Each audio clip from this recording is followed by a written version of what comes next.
Hi, thanks for joining the channel tonight. With us, we are very privileged to have an actual Sufi seer. Now, Sufi seers do not appear in public. It's not their job. Hence, that is why blacked out. He's a very humble man. He's a very disciplined man. Publicity is something he's not really that interested in. His life is dedicated to spiritualism, and he is an expert in the Djinn. How are you tonight? Salam alaikum. Greetings. I'm doing really well. A question I've always forgotten to ask you is probably the most essential question. Where did you learn your Djinn skills? What discipline? The discipline the path that I'm a part of is called Marabu. And it is the system that derived from Western Africa, Mali and Ghana and Burkina Faso. The system of Marabu is slightly different from other systems that we see, such as the Rohaniya system. Our system, we specialize in preparing spiritual fetishes that are associated with deity. And we utilize these spiritual fetishes to contact the deity and to feed the entity and to do work.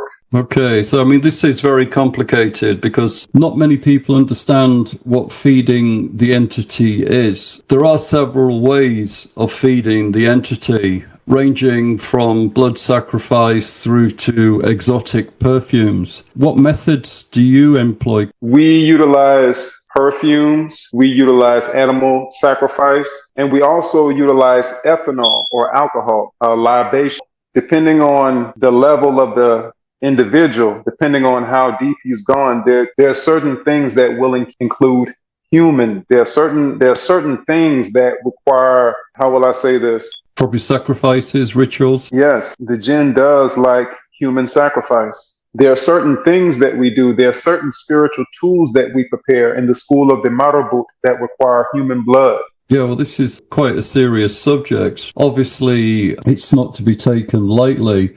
I have read and I have met magicians who actually buy human blood. Is that something that you do? No, I will not purchase human blood. If I'm preparing a certain fetish that is associated with a specific demonic entity, if it requires human blood, then I will purchase human blood. But other than that, I don't deal with human blood unless it's for preparing a specific fetish that is associated with a specific Djinn. Usually, it is the king jinns that require the human blood to prepare their fetish that is associated with them. We're not talking everyday Djinn practice. I mean, we're talking highly specialized. That's right. That's right.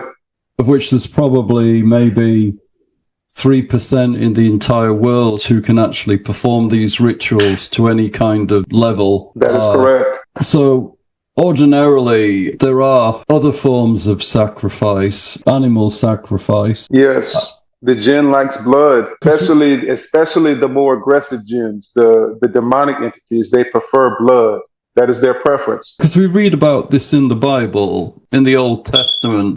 There was quite a lot of sacrificing of sheep and goats and bulls to the entities. So, you know, it's only under really modern day Christianity that the idea of sacrificing to a god has mainly become redundant. But in many, I would suggest Djinn master give his jinni blood every week. I would suggest sacrificing one animal every week. That would be my suggestion. What sort of animal would you allow the Djinn to tell you what animal you would require? That would be the best way to allow the entity to show you what it wants. Other than that, I would suggest a dove every Sunday. That will keep the entity strong. That will keep the entity working strongly for you. Please the entity and keep it satisfied. There's some, depending on what level the master is on, there's some that do sacrifice twice a week. There are some people that do blood sacrifice twice a week, once every 3 days. So, I mean, but this will be to do with astrological alignment, I presume. Well, it's actually to keep the entity appeased. It's actually to keep the entities coming to you and working for you. And the more the Djinn master is able to feed these entity blood, what happens is once you keep them appeased, they begin to bring more spirits. They call more spirits, and what happens is the Jinn master will become more powerful as he acquires more jinns that comes to his vessel. Yeah, that makes sense. You know, as above, so below.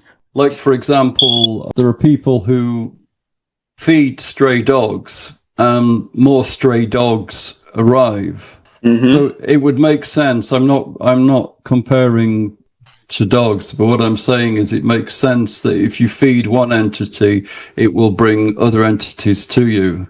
If you have enjoyed this conversation with the Syhr, we are offering a one-off hour special where you can ask him questions about Jinn contact and Jinn practice.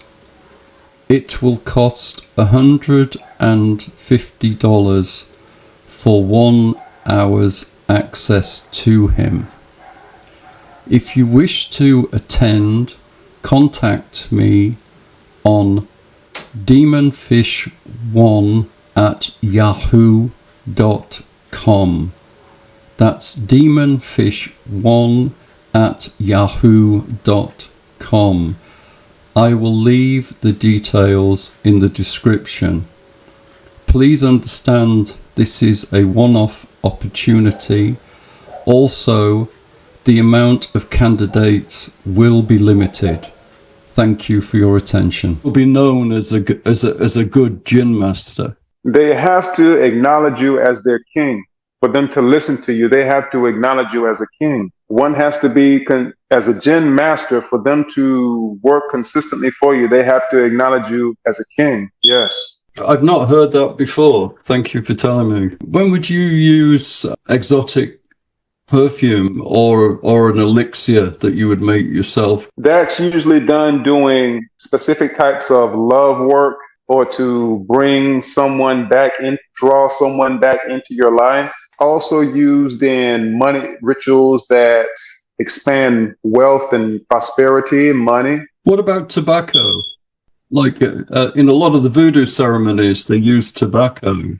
Is tobacco particularly important to the Jinn, or is it more the Loa? It is specifically important to demonic entities more like Ifrit, that class of Jinn. I specifically work with tobacco on Friday night when I'm working with the Mars, or when I'm doing certain types of Sihir with a specific entity. It likes the cigar smoke, it likes the tobacco, mainly when doing Sihir. I was going to say, but it won't be just any tobacco, it won't be just any cigar. I'd imagine it will be very expensive and very specialist.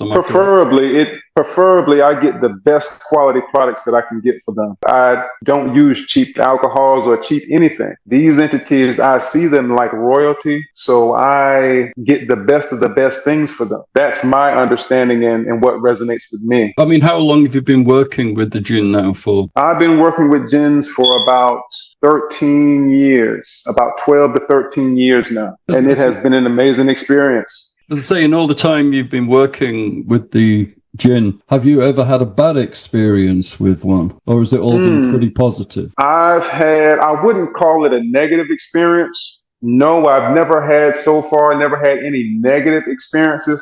I've had experiences that I've questioned, that I didn't understand. For instance, the first genie that I received was a demonic entity. When I did my first blood sacrifice to him, the very next day I hurt myself. It took blood from me. I was trying to figure out what had took place, so I asked my teacher, my Grand Master, did the entity accept my offering, or did I make a mistake, or what was going on, because I had hurt myself the next day. And my Grand Master replied to me that it was the entity's way of showing me that it was with me.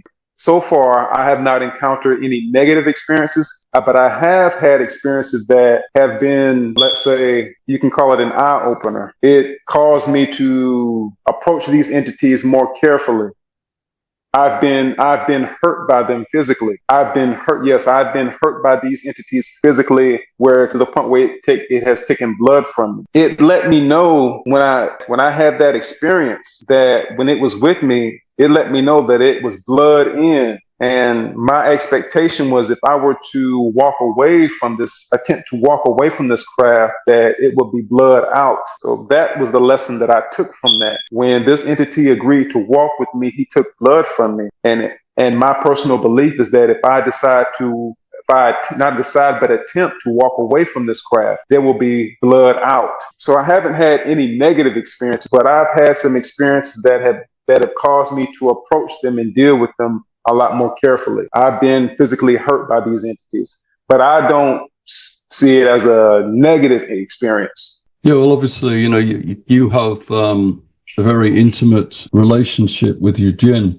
That's important.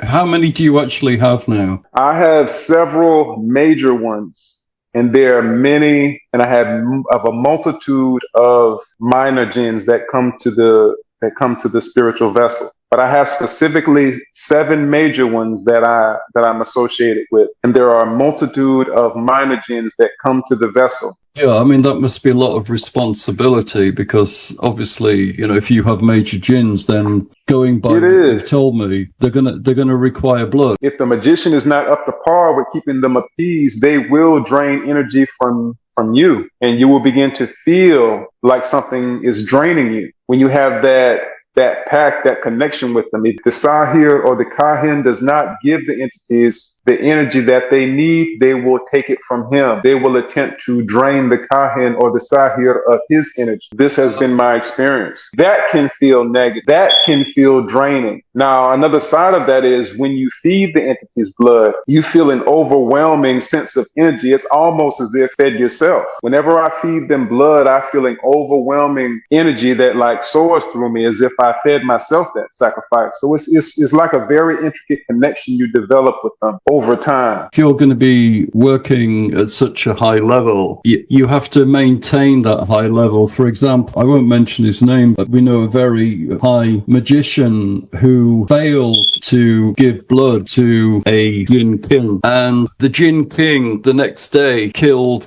all his chickens. When he went to his coop, all the chickens were dead because he failed to kill the chicken for the rite that he enacted.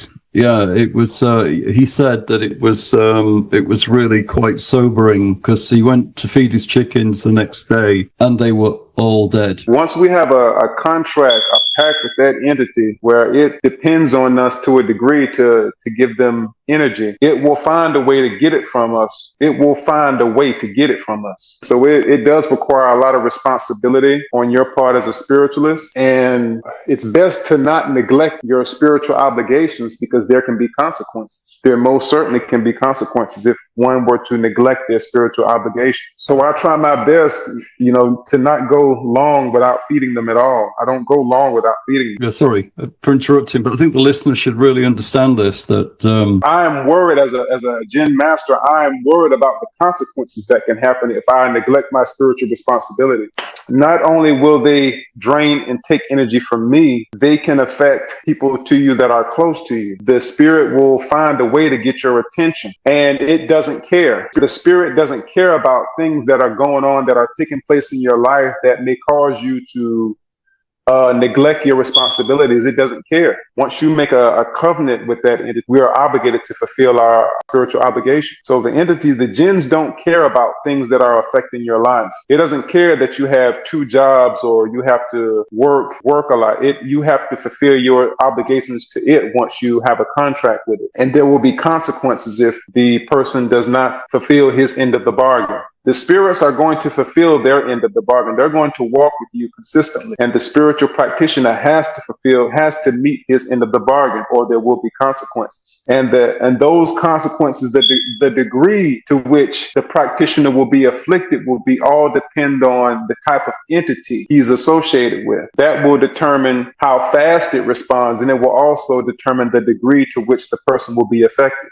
If you have enjoyed this conversation with the Sahir, we are offering a one-off hour special where you can ask him questions about Djinn contact and Djinn practice. It will cost $150 for 1 hours access to him. If you wish to attend, contact me on demonfish1@yahoo.com. That's demonfish1@yahoo.com. I will leave the details in the description. Please understand this is a one-off opportunity. Also, the amount of candidates will be limited. Thank you for your attention.